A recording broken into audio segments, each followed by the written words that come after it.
Hey, good morning, good afternoon, good evening, wherever you may be. Scott Luton and Kim Mortar here with you on Supply Chain Now. Welcome to today's live stream. Kim, how are you doing? Doing excellent. Always a good day when we're at Supply Chain Now. Wonderful. I completely agree. We've got a wonderful show teed up once again. Looking forward to your practitioner color commentary, which is going to be really good here. So, folks, today we're diving into peak season prep, right? Hopefully, you've already been there, done that, and well down that path. We're going to be talking with a few been there, done that business leaders and gaining their perspective on how you can help your organization more successfully navigate peak season 2024. Kim, should be a great show, huh? Yeah, it's never too early to talk about peak season. So perfect timing. Perfect timing. That's right. And timing, it ain't everything, but it's a it's a lot of it, right? It's a lot. So, folks, two last reminders before we get started here today on this great show. Let us know what you think. Share your comments throughout this live discussion, just like our friend Asnick here, who's tuned in via LinkedIn from the Congo, Democratic Republic of Congo, if I got that right, the DRC. Great to see you, Asnick. Looking forward to your perspective here today. So, want to hear from you. Share your comments throughout. And secondly, Kim, if folks enjoy today's show, we hope you do. There's a money back guarantee. Be sure to share. Be sure to share it with a friend or your network. They'll be glad you did. Am I right, Kim? Yes. Wonderful. And hey, just like PJ Kowalski via LinkedIn, tuned in from Phoenix. I was just out in Phoenix a week or two ago. And Kim, it was over 100 degrees every single day that week already. And it wasn't even June when I was out there. Yeah. You have to be prepared for Arizona. There's no, climate control is the way to go. You got to plan for it. That's right. Yep. All right. So, Kim, let's get to work. Let's welcome in our two featured guests back by popular demand, starting with Wes Arentson, Manager of Logistics Sales with SPS Commerce, and his colleague Tony Thrasher, Senior Director of Product Management with SPS.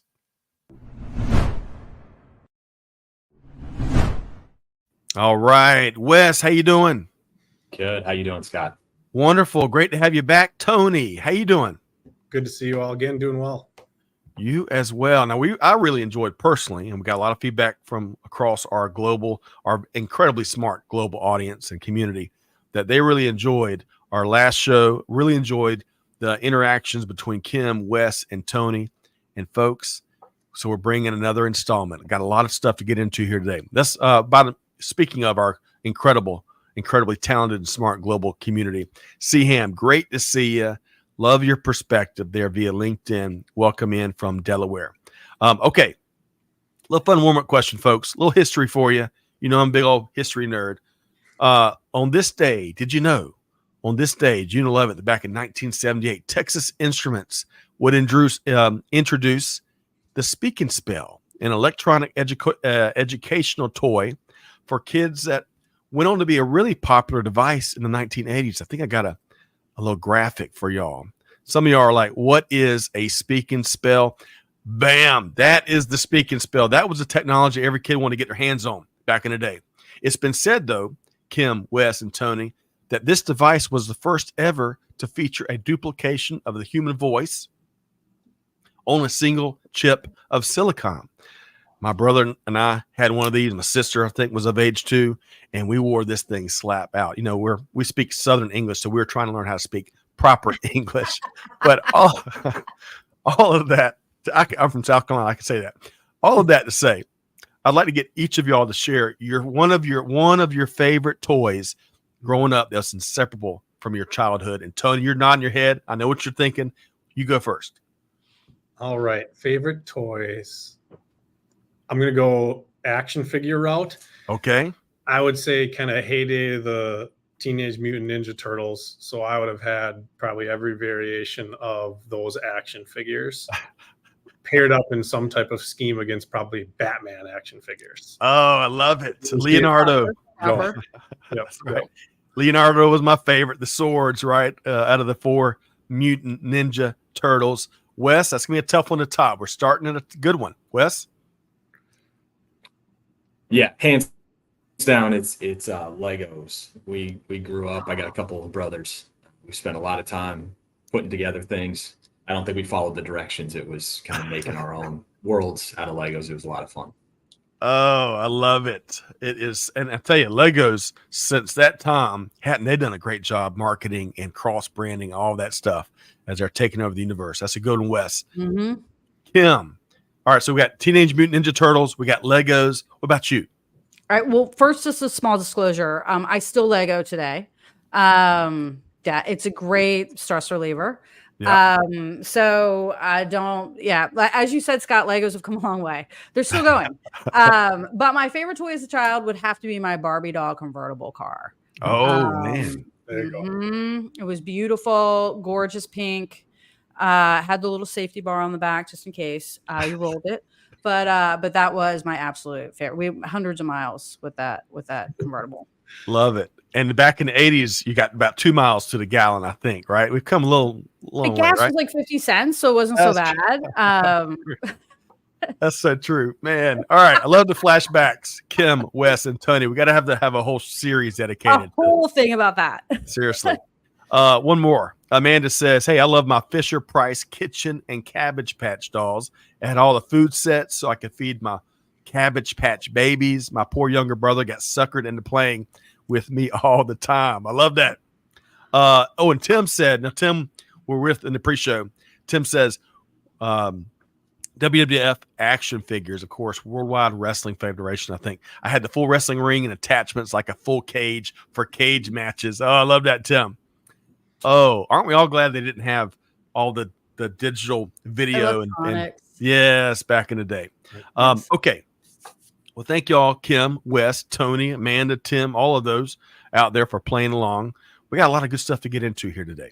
So I want to start though with level setting with a little bit of context. I referenced, me and Kim hosted Wes and Tony a few weeks ago. Got a lot of great feedback about that conversation. So let's just remind folks, Wes, if you would, tell us briefly what SPS Commerce does and a little bit of your background. Sure thing. So SPS Commerce, we help connect the retail supply chain. So whether that's retailers sending purchase orders to their vendors, the 3PLs that get involved in that, whether that's moving goods, storing, pick, pack, and shipping goods, SPS sits at the middle of that and help facilitate the data transfer between all those parties. I specifically lead a team that focuses on the logistics side of it. So that's carriers, warehouses, third-party logistics of any sort. That's the group we're focused on. So you might hear a lens on that today, but Tony is very well versed in the vendor side. So we'll be touching on that as well. Love it. I think blessed are the connectors is one of the Beatitudes, if I'm not mistaken, Wes. And I love the role y'all played there across the retail world. Tony, tell us a little about your background. Yeah, so 15 plus years of experience in retail supply chain, in the space that Wes really articulated, most of that with SPS Commerce, but working with logistics providers, brands, manufacturers that are shipping into distributors or retailers, working with kind of all of those parties, kind of key players in the retail supply chain. Love that. And Kim, we don't tout this enough. I think it's important for our audience. You've got a deep background when it comes to supply chain and especially retail supply chain. Mm-hmm. Quick blurb about that for context as well. So everything we're talking about now, I spent 4 years at Nordstrom headquarters out in Seattle, helping with sort of a supply chain lift and change, lift and fit, as we sort of called it back then. And this is crucial. One of the craziest things for me, I came from Amazon, 7 years at Amazon in, doing e-commerce and e-commerce supply chain, and coming and doing retail supply chain was a little bit mind-blowing, right? Because we're not talking, well, at the time, way back in the day, like Amazon had like 12 warehouses. And now we have like 80. Still different. When you get into retail, it's like all the stores and the warehouses and and we got to go into like downtown New York. And the timing and everything that needs to happen with the retail perspective, it's just as complex, if not a little bit more complex in e-commerce. Yes. And getting the friction out, getting the complexity out, Mm-hmm. right? It doesn't mean this business is simple, but how can we make it as simple as possible for our team, as simple and positive as possible for our customers out there, our suppliers out there, the whole ecosystem. And we're going to be talking all of that, especially as it applies to peak season. here today. So, Tony, going back to you here. Now that we've kind of level set around a lot of things here, including all three of you and your backgrounds and what you do, let's get your observations for peak season 2024. I got a two-part question for you. First, what are some of the typical dynamics involved in this peak and any peak? And then secondly, what are some of the more unique elements this season? Excellent. So I'm going to maybe, Kim, riff off of what the two categories you were just touching on. I'm going to just speak a little bit more about, like, let's say wholesale, retail peak season, and then also then just come back to that e-commerce thread that is certainly a big part of this. But, you know, if you look at the wholesale distribution calendar, really what we see is July and August. So we're pretty close, right? July and August is when those initial shipments are really, you're going to see those surges of initial shipments to get goods populated into retailer distribution centers. And that's going to really kind of peak out in that September timeline, where retailers probably have the most inventory in their distribution center. Then they start proliferating that out to their stores through October, November, and December, with those replenishment goods coming from their supplier community, kind of sustained and reactive to overall buying trends that season as well. So that's just an important piece, is like we're really kind of getting to some of the peak season, if you will, already on that wholesale side, especially when you go upstream in the supply chain, start talking about manufacturers producing their goods, then shipping into a distribution center on the wholesale side. So like it is easy for us to talk a lot about e-commerce, and that's obviously very important here. And I'll get to that in a moment, but that's an important thing to remember as well. And then you have e-commerce in general, which we know is going to be pulling from those inventories in DC, pulling from inventories at the brands all over the place in 3PL warehouses that we know all too well is going to be a November, December return season in January type of a mode. In terms of your second question, Scott, like what maybe some of the unique elements that we're expecting. We touched on this the last time we joined you all, the e-commerce growth. Like it's going to grow, but there's still that, like, let's say slowness and acceleration over e-commerce growth. So like you wouldn't expect, I don't think we're expecting to see just these giant leaps of e-commerce relative year over year, but there is going to be sustained growth there, which is important to prepare for. I think the shopping season continues to extend, you know, even if all of us can just relate to probably our shopping experiences. And I think retailers have continued to be super savvy in how they promote and things that they do in the store to extend those and almost take some of the burden off themselves to just be isolated to a certain few days or certain peaks. So expect that trend to continue. And then the last one is, you know, I think our consumer expectations, us as consumers, has continued to evolve. I think there's an interesting dynamic with just increased prices. I think we're all going to spend more than we have. And I think that is going to push us to expect just a little bit more service from a shipping perspective, a more personalized experience in the store and outside of the store. So those are kind of trends that continue, but maybe a little bit of nuance for this season, kind of married up with that calendar view.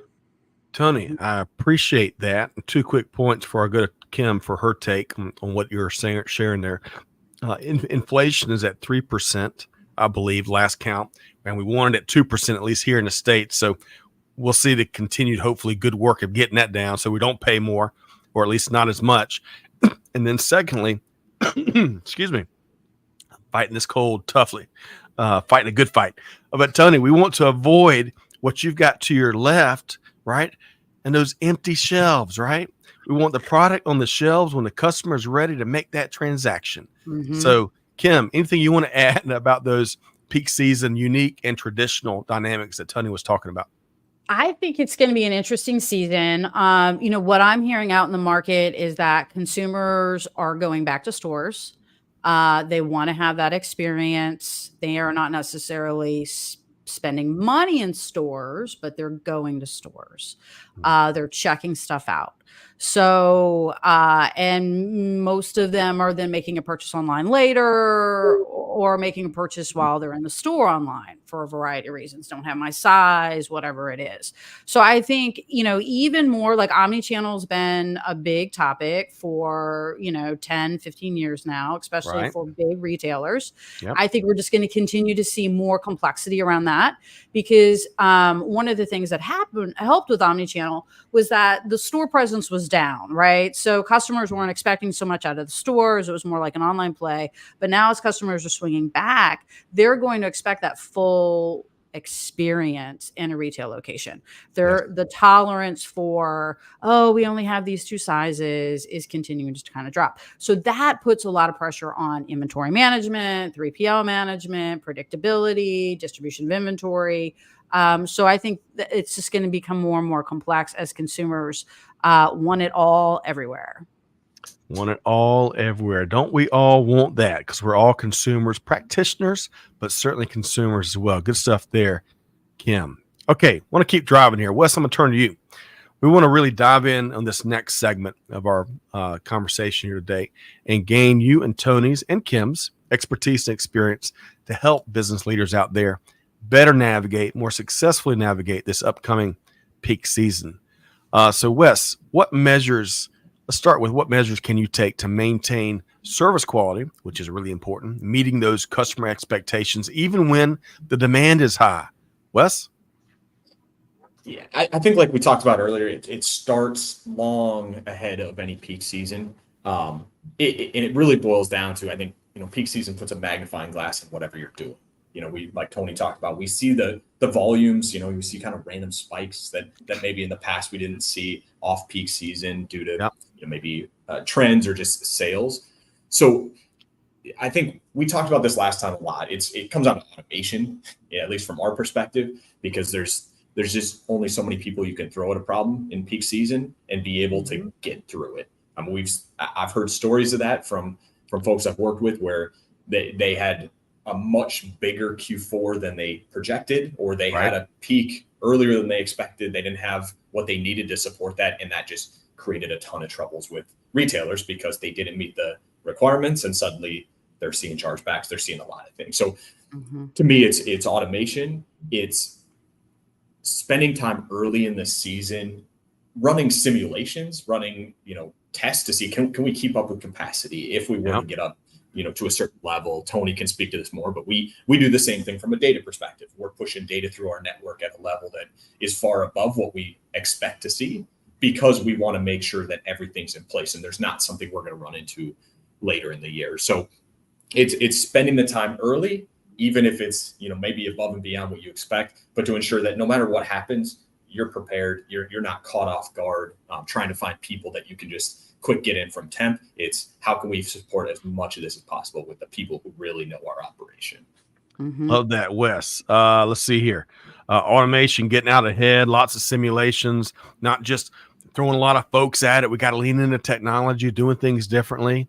What else did you hear there, Kim? What else would you add? So planning early, I think, is the biggest thing, right? And the other, kind of playing on what Wes was talking about, another thing that I see is that companies don't plan, period. And then don't plan, period. And then don't plan early.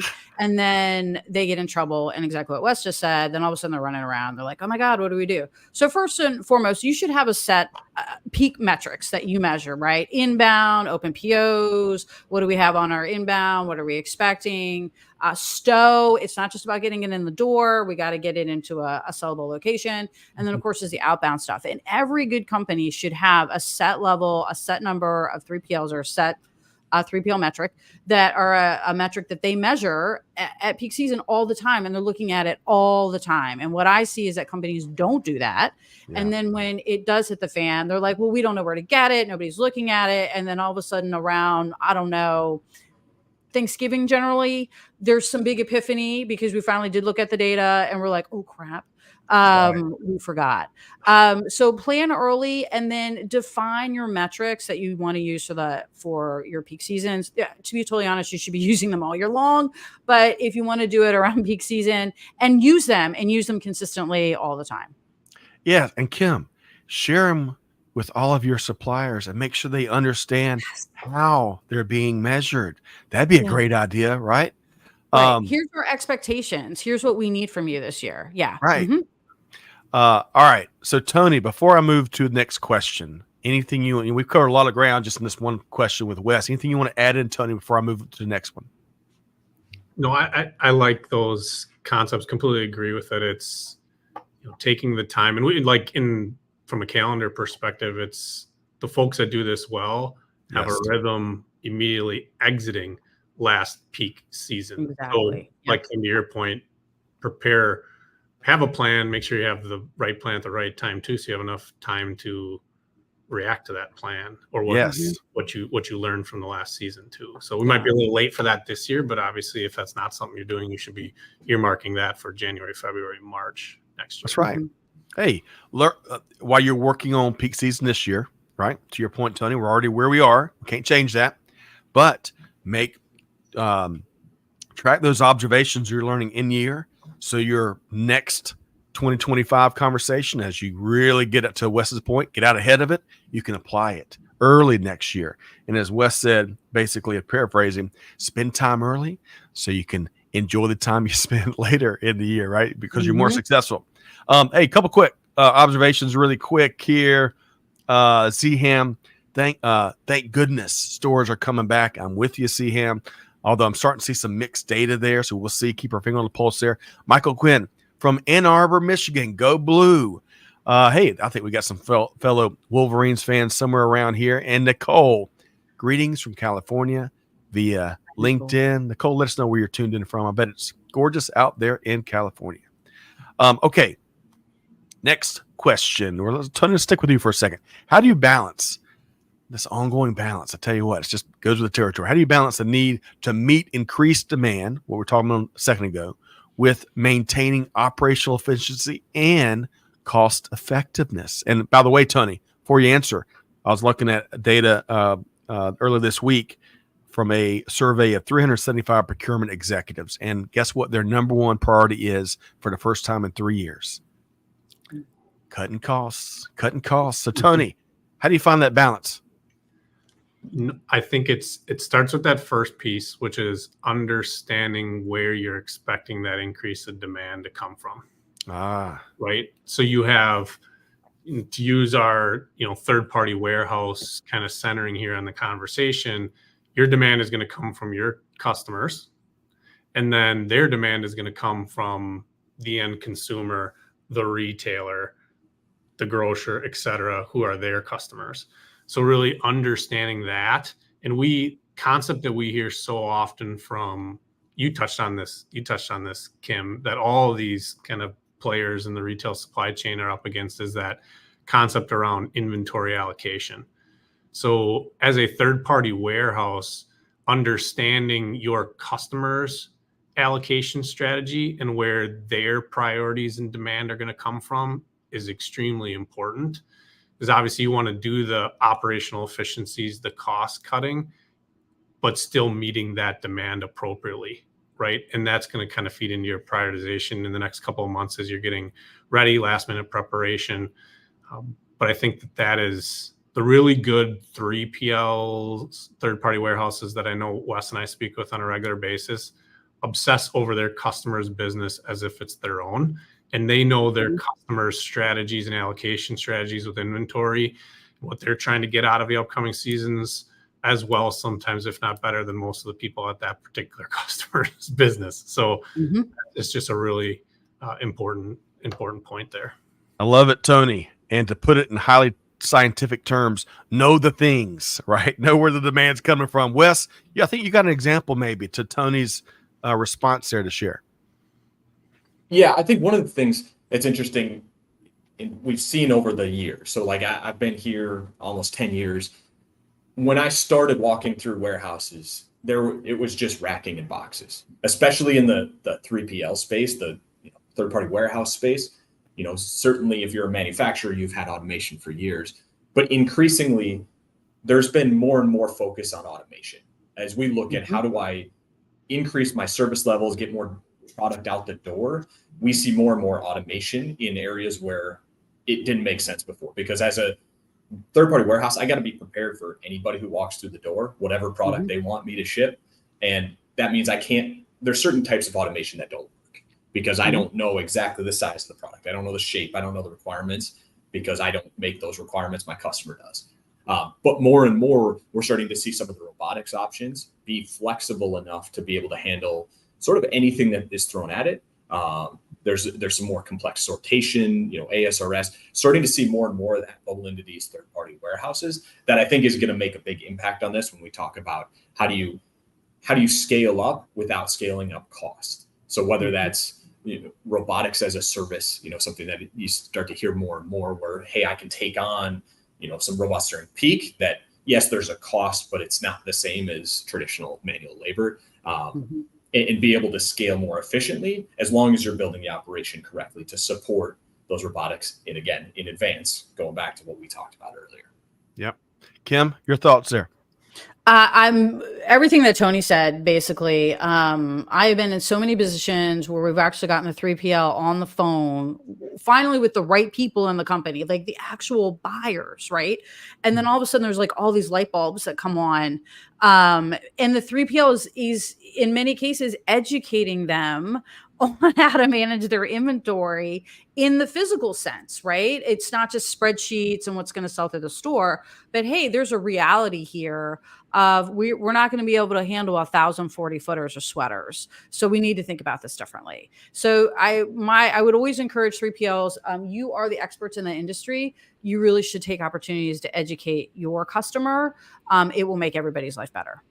Yes, it will. Good stuff there, Kim and Wes. All right. So Tony, this is not going to shock anybody. Flexibility is key, folks. It still is. It was 100 years ago. It still is now. Maybe even more flexibility, perhaps, because of the ever-evolving consumer demand. So anticipating those things that will go wrong, but ensuring all parties are in sync to mitigate that snowball effect. Man, there's a premium on that, right? Mm-hmm. What are your thoughts when it comes to breaking out the crystal ball, predicting where things may go crazy, and maintaining that powerful orchestration amongst all the parties, Tony? Yeah, I think that's always the challenging variable this time of the year, because you expect the unexpected. We'll probably get into this a little later as well, but like even when we're as a business planning for the holiday season, is we know the window of time that we're going to see our peaks peak, but we also don't know exactly when it's going to hit, right? So you've got to be ready and flexible for when you're going to, especially on those e-commerce like each picks and some of that stuff. You've got to be ready to respond.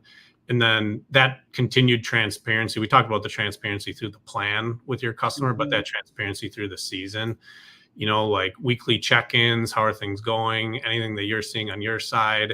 I think putting some of that infrastructure, quick 15-minute check-in with the right business leader on how things are going, what we're seeing so far. Are we expecting to see anything differently? I think those are really good ways of just keeping the open lines of communication, and then making sure you're pulling in the right people at the right time if you do see a disruption.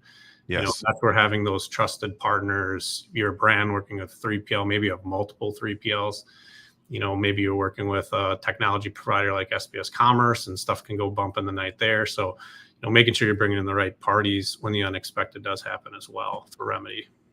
So Tony, I just one quick blurb here. Let's communicate when things are great, when things are so-so, and when things are, of course, when they're not going well. Let's increase those communication cadences. It's amazing what you can learn on those good days when folks aren't expecting a call. Kim, your thoughts on Tony's response there? I agree. Flexibility is key, but you have to have data. You have to be flexible about something, right? So a lot of people are like, we're super flexible, but we have no idea. We're just flexing. We don't know which direction we're going. We're not really sure. We're just doing, handsprings all the time, but it's not actually productive. So you have to have your data, your predictive data. So we don't want to look at what happened yesterday. We want to look at what's happening in the future. And then that's where you can really use good technology to be flexible, to make the right decisions, redirect the inventory before it gets to the warehouse. We're going to shift our bikinis from Chicago to Miami because they're just not selling in February. But you have to have all of that data before you can make those decisions and then be able to execute on it. So yes, flexibility, but you got to have something to be flexible about. Good stuff there, Kim. Hey, before I go to Wes with this next question, we've got some really good comments here. And I want to add C-Hams. She says, managing a bill of materials with Excel is irresponsible and unkind to the rest of the supply chain. I love that. Preach it. Yes, that is not a report. Do not come to me with your Excel spreadsheet and tell me that is your metrics. Like, it's not. I'm with you. And of course, you and Tony were talking about predictive earlier. CM says, I know when the hurricane season starts, but what about the date when the hurricane lands in your neck of the woods? I love that comment. And then I've got one more from Jacqueline. I'm not going to show hers because it's a lot of good stuff and it'll cover up half the screen. Jacqueline and CM, keep it coming. Jacqueline says, hey, love what Kim said. Educate us buyers on what to do. We are the perceived experts on our side, but you guys are really the experts because you're living it day in and day out. Now, in a past life, she says she had a transportation vendor who once or twice a year gave us a State of the Union call and provided us with the state of our business, updates on dedicated routes, challenges for the overall transportation landscape, exit, yada, yada, yada. That's great. I felt they were transparent and a trusted partner. And we may not have the rest of Jacqueline's comment. Hey, great. You and CM, keep it coming. Okay, back to the conversation at hand. Going back to Wes here. So Wes, building your support network, right? Critical. What are the critical questions, though, to ask to make sure you're prepared when inevitably things go wrong? Wes? I think they're, like we talked about before, getting ahead of it, understanding an escalation path, because Scott, like you said, things are going to go wrong. And the important thing to understand, I think, wherever you sit in this operation is everybody is in peak season.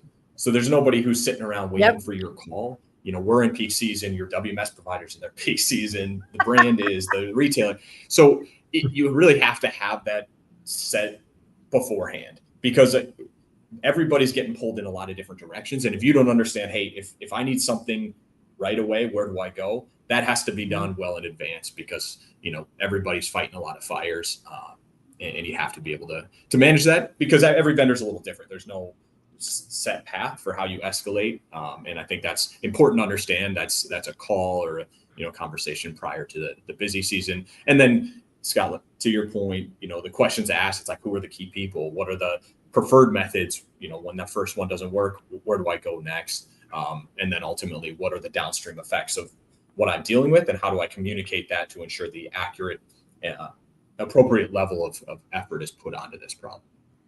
Excellent, Wes. Love that perspective. Kim, what stood out there in Wes's response? Planning the escalation path is really important. I am a notorious just escalator. I just go straight to C-suite. I don't have time. And a lot of people get upset about that. Because they're like, if you'd asked, I'm like, but I didn't have time to find you. So that's important, because they spend, and I have done hundreds of crises that all seem to happen at 2 a.m. I don't know. They can't happen at 2 p.m. They have to happen in the middle of the night. And it is very frustrating. Like, who do we get on the call? How do we get them? Who do we tell? And especially when you guys are talking about 3PLs, because it has such a great downstream effect, right? So we need to, let the store know that their shipment of the product that's launching tomorrow isn't going to be there. And so that they can prepare. So, how do you do that in a seamless way that doesn't wake up the entire company to get that information? But yeah, that's a clean escalation path will make everything move much faster. Love it. Love it. Quick comment here from Waleed. Waleed, great to have you here via LinkedIn. Manages S&OP and demand planning and inventory. And he started making some companies invite their vendors and 3PLs to a pre-S&OP type meeting as a monthly touch base and visibility to change in demands and promotional campaigns. That incredible information, data, camaraderie, information distribution and exchange, I bet is critical, Waleed. I'd love to know what has been some tangible improvements to the business since you began doing that. Excellent point there. And CHAB says, hey, I love that. Escalate to the C-suite because I ain't got no time.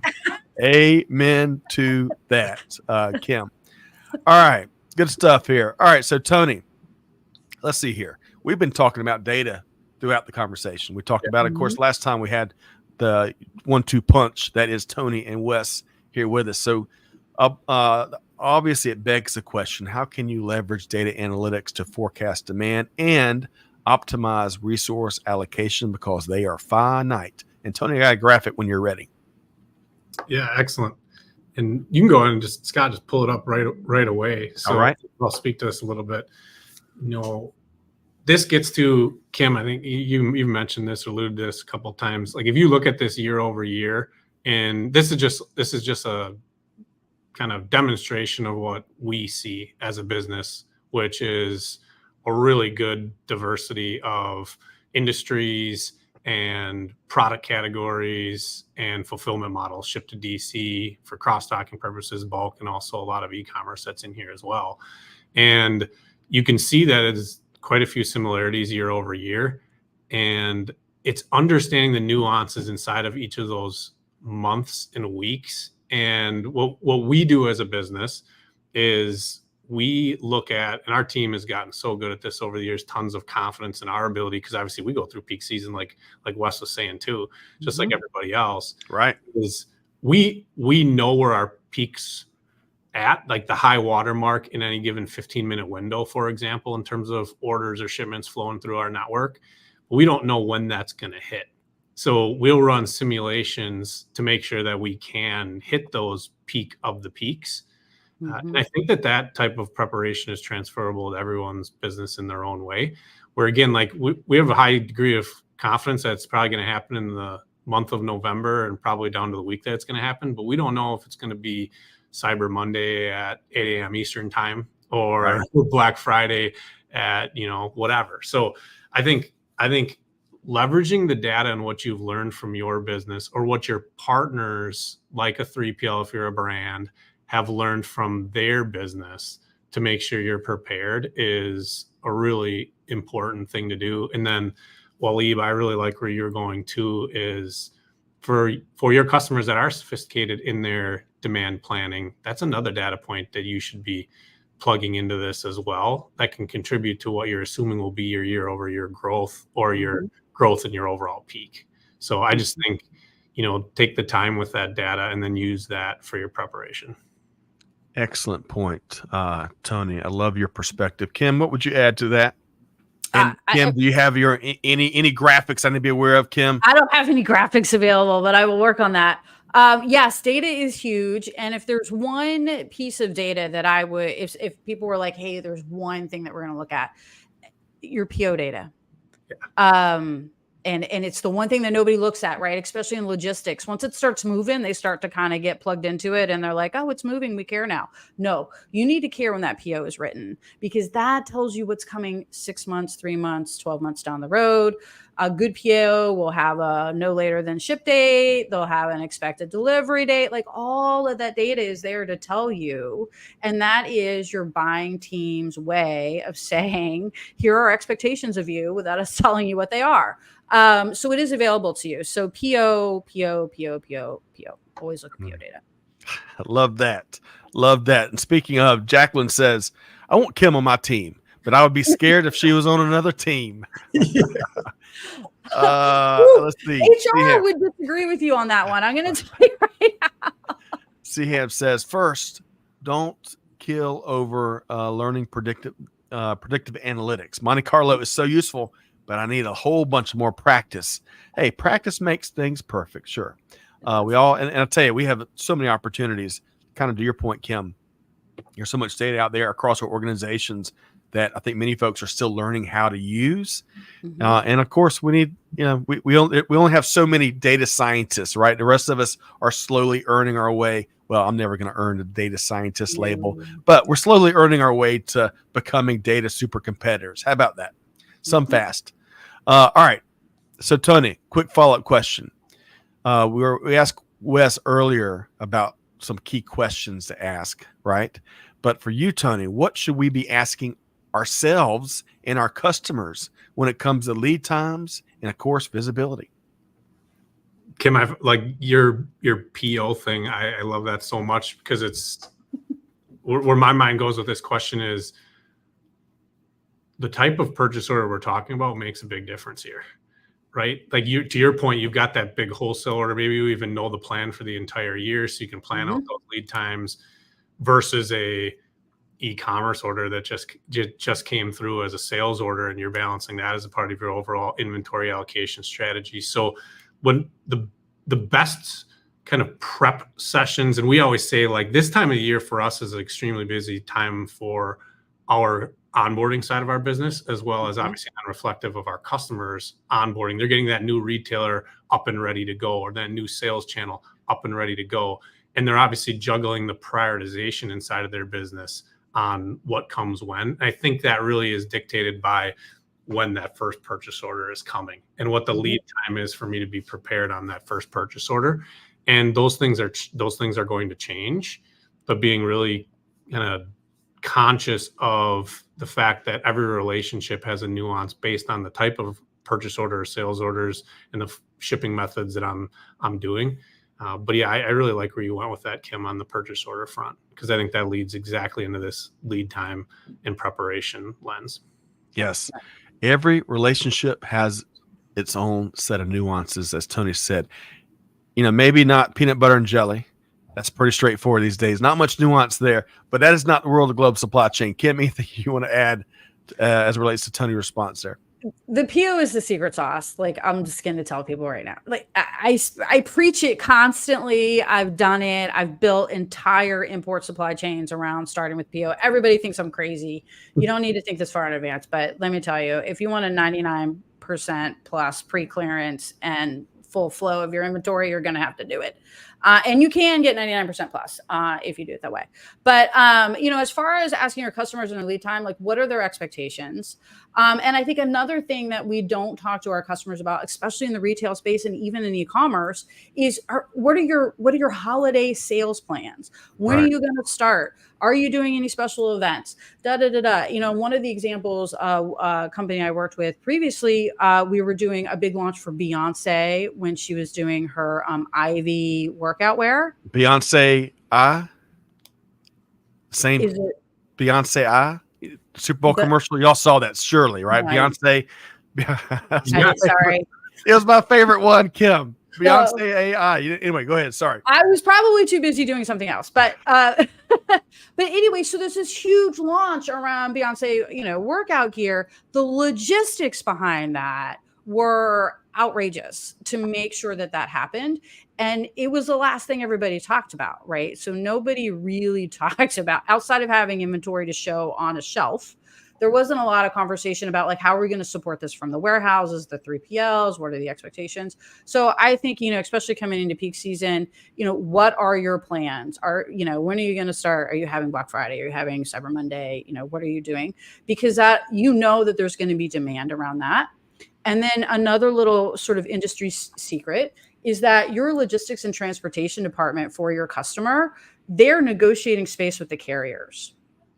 Okay, so they have to predict how many orders they think they're going to have around peak season. So you have these two. We have the buyers who are like, here's how much inventory we think we're going to have and how much we're going to sell. And then you have supply chain that's like, we need to have, this much capacity with our carriers. These two rarely come together and speak, but if you got them together, you would have a full picture. Okay. Things we can do with full pictures. And by the way, going back to earlier part of your response, the products are cool and all, but supply chain makes it happen. Supply chain is the details, as someone I worked with used to say all the time.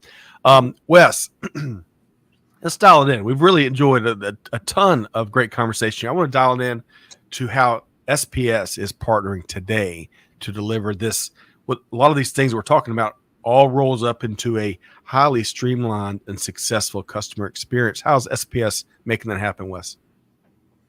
Yeah, a couple things. I think number one is a focus on the customer. So building an account team around the customer so that, that escalation path is clear. So the team they work with is clear, and they know all the key points to be able to get from day one when that customer comes on board all the way through to, when you're shipping orders in Q4 and everybody's running around. And then number two, I think just the architecture, the way we build connections is we do it right. We do end-to-end testing for each retailer. We're not taking any shortcuts. We're not doing things, the fastest possible way. In general, we're doing it in a way that's going to ensure that we're meeting the requirements of that retailer so that we don't find out later that, hey, we skipped a step and now that customer is seeing a ton of chargebacks or something's happening that's not delivering the orders to them. That's something that starts with the brand, starts with the retailer, and flows all the way through that supply chain. And if it's not done right, that can have massive consequences on the end customer, on on that brand. So it's really making sure you're approaching it the right way so that foundation is there for Q4. Excellent point, Wes. And Kim, I've rubbed elbows with and worked in the retail space in a variety of different ways over the course of my career. Retailers don't want to charge, pass along the chargebacks. They'd rather have suppliers that perform really well. That's where they'll make a whole bunch more money and delight their customers. But Kim, any comments on what Wes just shared there? Yeah, I mean, to your point, Scott, like a chargeback is a failure almost. It's we misjudge customer demand, or you didn't meet our requirements. Well, I guess the customer is RCV, it's a little bit different. But yeah, you want to we need everything smooth. And so if we don't have a good customer experience, like Wes said, if you're not communicating, we don't have escalation paths, it's not going to be a smooth peak season. And the thing is with peak season is if you have one oopsie, it just takes one. Yeah. And it's just all of it. Like it can take forever to recover from that. And especially during peak season, you never quite get back up completely back in the saddle if you have one oopsie. So yeah, streamlining everything, communication, complete transparency is the only way to do it. Hate to say it. That's an old cliche, but one bad apple can spoil the bunch, right? So really apropos here. All right. So, Tony, I'm coming back to these nuances you referenced a minute ago with one of our last questions here. And then we've got a really cool, an actionable considerations that folks you can take away from this live stream and put in place today that we're going to get from Wes. But before I do, let's see, Charles, great to see you here today via LinkedIn. Got to get the carriers included. Doesn't matter how much throughput you have in the warehouse if you don't have enough trucks on the dock doors to get the product to the customer. Excellent point. See him. I agree. This is cool. This is quite it's like the a symphony when when Kim and Wes and Tony get together, right? And Waleed delivered. I'm not sure if I can share this now. I'll just read this one out because we were talking about that change he made. We brought everybody together regularly and asked him, hey, what results have you seen? He said that one of his comments here, it took the on time in full from 82% to 96% in less than 60 days. Wow. Man, Waleed, let's get that written up. That is a powerful case study. And then finally, Jacqueline, you're going to have to educate us all on your Super Bowl commercial references. Now, all right, raise your hand if y'all really did not watch this Beyonce commercial. That was one of my favorite ones. So Kim didn't see it. Wes didn't see it. Tony, did you see it? I think I was on the phone escaleting issues with my C-suite. Exactly. I just might have missed it. All right. And Catherine behind. Maybe I was in La La Land. Maybe I'm dreaming. But anyway, okay. Let's get back. We got a couple final questions, and we got, of course, a resource for folks. And Tony, we were talking about nuances a minute ago. Those nuances of shipping to new retailers, right? What are some important things to keep in mind there, Tony? Yeah, first, I would say that the prioritization of new retailers and new sales channels ahead of peak season, if at all possible, is big. Right? Like you don't want to be. And I'm going to come back to that chargeback conversation because I think unfortunately that's how people learn the nuances, right? All too often. But the sooner you can get the muscle memory, if you will, and get that new channel or new retailer operationalized into your business, either if you're a brand shipping to a retailer for the first time or you're a 3PL shipping on behalf of your customer to a retailer for the first time, very, very important. And that is not just the technical side of the purchase order, if we will, and some of those pieces, but it's also that business process. You don't want to be going out and booking freight on a retailer portal for a collect shipment the first time when it's a kind of high impact order, going back to that PO thread that's become a theme here, Kim. And then come back to that chargeback thought. It's just all too often we hear from our customers that hey, we're going to learn about it a month after we've made the mistake.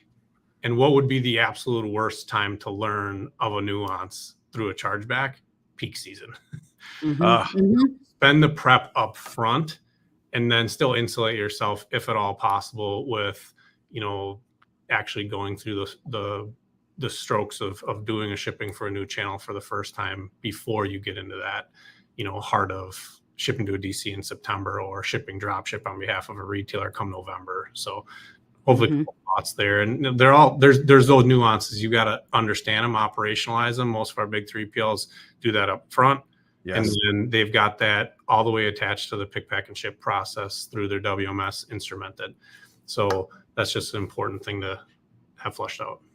Hey, give me good news fast, but give me bad news faster. That's a motto of the second generation owner of the Vlasic Food Company, right? The son of the founder that took it to incredible heights. That's one of his mantras throughout the decades of running the business. Kim, respond to what Tony was just sharing there about the nuances of shipping to new retailers. Vendor guides are huge. We have to, write it out and have it documented on what the requirements are. Because the chargebacks are crazy. Yeah. And every retailer has their little tiny thing that they have. It's got to be pink, shrink wrap and, whatever. And it's really hard to manage. But if you can document them and you can kind of streamline them into the process, it makes a huge difference.